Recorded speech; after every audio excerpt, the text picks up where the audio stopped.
আমার হাতে রোপণ করা বজ বজ গাছ। আসলে বজ একটা মশলা, তো সেই মশলার গাছ। হ্যালো গাইস, আসসালামু আলাইকুম, this is Robin Mondal, welcome my video. আশা করি আপনারা সবাই ভালো আছেন, সুস্থ আছেন। আমি আলহামদুলিল্লাহ ভালো আছি, সুস্থ আছি। আসলে আমি শখের বশে বজ গাছ নিয়ে আসছিলাম।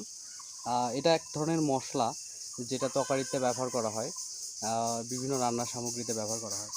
তো আমি মনে করি একজন মানুষ যদি তার বাড়িতে বা বাড়ির আশেপাশেও কোনো উঠানে এরকম বজ রোপণ করে, আমার মনে হয় না তাকে কোনো দিন বাজার থেকে বজ কিনতে হবে।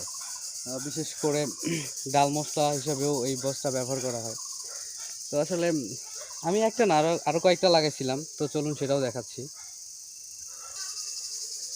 হিউজ পরিমাণের আসলে বজ গাছ হয়েছে।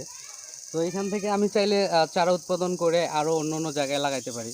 তো আমি মনে করি যে পরিমাণের বজ আছে, তো আমার পরিবার আরও দুই একটা পরিবার এখান থেকে তুলে তুলে খাইলেও শেষ হবে না। তো এই হচ্ছে আমার দুইটা জায়গায় লাগাইছিলাম, সেইখানে এই এত পরিমাণের বজ হয়েছে।